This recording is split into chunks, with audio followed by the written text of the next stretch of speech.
ये आज हम 8th ग्रेड अभ्यास पुस्तिका कक्षा 8 विषय विज्ञान अध्याय 13 प्रकाश के प्रश्नों के उत्तर लिखेंगे।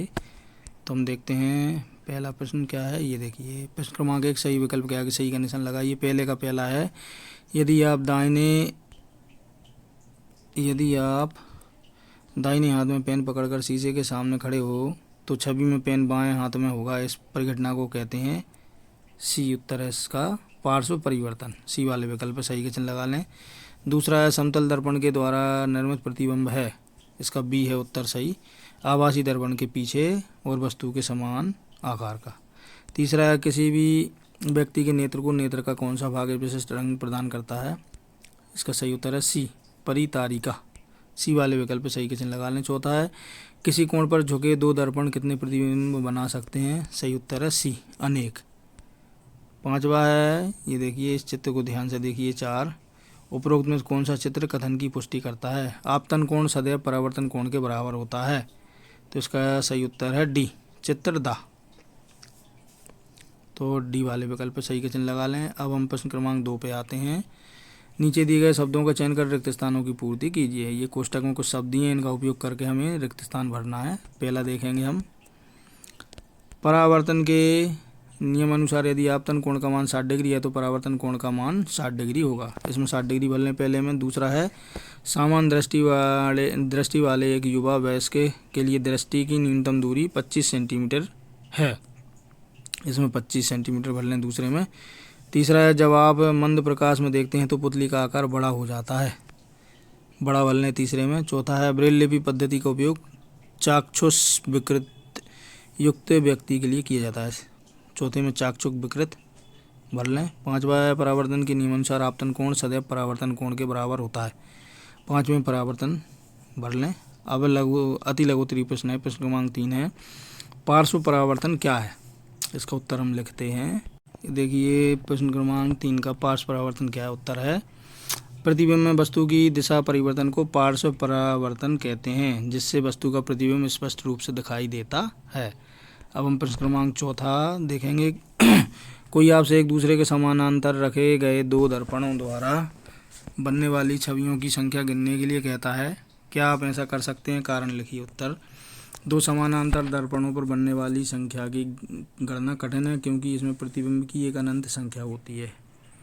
प्रश्न क्रमांक 5वां, एक लड़का दर्पण के सामने 4 मीटर की दूरी पर खड़ा है। वह दर्पण की ओर 2 मीटर चलता है। प्रतिबिंब किस दिशा में दर्पण की ओर या दर्पण से दूर जाएगा, स्पष्ट कीजिए। उत्तर है, प्रतिबिंब दर्पण से वस्तु दर्पण दूरी के बराबर और विपरीत दूरी पर बनेगा। प्रश्न क्रमांक 6, पनडुब्बी में पेरिस्कोप का क्या कार्य है। उत्तर है, पनडुब्बी में पेरिस्कोप होते हैं ताकि अंदर बैठे लोग पानी की सतह पर क्या है यह देख सकें। प्रश्न क्रमांक 7, यदि कोई व्यक्ति मोतियाबिंद से पीड़ित है तो उसके नेत्र का कौन सा भाग प्रभावित हुआ है। इसकी चिकित्सा किस प्रकार की जाती है। उत्तर, यदि कोई व्यक्ति मोतियाबिंद से पीड़ित है तो उसके नेत्र में प्राकृतिक लेंस प्रभावित हुआ है। इसकी उपचार के लिए शल्य क्रिया की जाती है, जिसमें प्राकृतिक लेंस के स्थान पर कृत्रिम लेंस प्रत्यारोपित किया जाता है। लघु उत्तरीय प्रश्न है। अब प्रश्न क्रमांक 8, समतल दर्पण से बनने वाले प्रतिबिंब की विशेषताएं लिखिए। उत्तर, विशेषताएं निम्नलिखित हैं। नंबर 1, प्रतिबिंब आभासी होता है। दूसरा, प्रतिबिंब सीधा व वस्तु के आकार के समान होता है। तीसरा, प्रतिबिंब पार्श्व रूप से उल्टा होता है। चौथा, समतल दर्पण से वस्तु की दूरी समतल दर्पण से प्रतिबिंब की दूरी के समान होती है। प्रश्न क्रमांक 9, परावर्तन के नियमों को लिखिए तथा इन्हें नामांकित आरेख द्वारा प्रदर्शित कीजिए। उत्तर है, पहला, प्रथम नियम, आपतित किरण, परावर्तित किरण तथा आपतन बिंदु पर अभिलंब सभी एक ही तल पर स्थित होते हैं। द्वितीय नियम, आपतन कोण सदैव परावर्तन कोण के बराबर होता है। ये देखिए, ध्यान से इस चित्र को बना लें। प्रश्न क्रमांक 10, यदि हमारे आसपास की सभी वस्तुएं नियमित रूप से प्रकाश को परावर्तित करें तो हमें किन समस्याओं का सामना करना पड़ सकता है। लिखिए। उत्तर है, यदि हमारे पास की वस्तुएं नियमित रूप से प्रकाश का परिवर्तन करें तो हमारी आँखें प्रकाश परावर्तन से खराब हो सकती हैं और हमें रंगों को पहचानने में भी परेशानी आती है। साथ ही वस्तुओं का प्रतिबिंब सही प्रकार से नहीं बनेगा। अब है प्रश्न क्रमांक 11, जब दो दर्पण एक दूसरे के समकोण पर रखे जाते हैं तो एक से अधिक प्रतिबिंब क्यों बनते हैं। उत्तर है, जब दो दर्पण एक दूसरे के समकोण पर रखे जाते हैं तो एक से अधिक प्रतिबिंब एक दर्पण से दूसरे दर्पण पर परावर्तन के कारण बनते हैं। अब है प्रश्न क्रमांक 12, बहुमूर्तिदर्शी किस सिद्धांत पर कार्य करता है, इसका क्या उपयोग है, लिखिए। उत्तर है बहुमूर्ति एक ऑप्टिकल उपकरण है जिसमें कम से कम दो परावर्तक सतहें एक बिंदु पर एक दूसरे से झुकी होती हैं। उपयोग एक, पहला सुंदर पैटर्न बनाता है। दूसरा फैशन डिजाइनरों द्वारा इसका उपयोग होता है। तीसरा मनोरंजन में खिलौने के रूप में। दीर्घोत्तरीय प्रश्न है 13वें का पहला, नियमित तथा विसरित परावर्तन में अंतर लिखिए तथा प्रत्येक को चित्र द्वारा प्रदर्शित कीजिए। उत्तर, जब प्रकाश की किरण अच्छी तरह पॉलिश की हुई चिकनी सतह से टकराती है तो वे अपने पहले माध्यम में एक निश्चित दिशा में लौट आती है, नियमित परावर्तन है। ये चित्र है, ध्यानपूर्वक देख लें और इसको बना लें। नियमित परावर्तन, यदि परावर्तक सतह असमतल हो, इसमें अनियमितताएं आए तो परिवर्तित किरण सभी दिशाओं में फैल जाती है। इसे विसरित परावर्तन कहते हैं। ये विसरित परावर्तन का चित्र है, ध्यानपूर्वक देख के भर लें। अब प्रश्न क्रमांक 14, मानव नेत्र का नामांकित चित्र रेखा चित्र बनाइए। अपने नेत्र की उचित देखभाल हेतु आप क्या क्या सावधानियां रखेंगे, कोई 3। उत्तर, तेज धूप में चश्मे का इस्तेमाल, वर्षा में एक बार नेत्र रोग विशेषज्ञ से आंखों की जांच करवानी चाहिए। हरी सब्जियों व गाजर पत्तेदार सब्जियों का सेवन करना चाहिए। प्रकाश वाले स्थान पर ही पढ़ना चाहिए। टीवी मोबाइल कम प्रयोग करना चाहिए।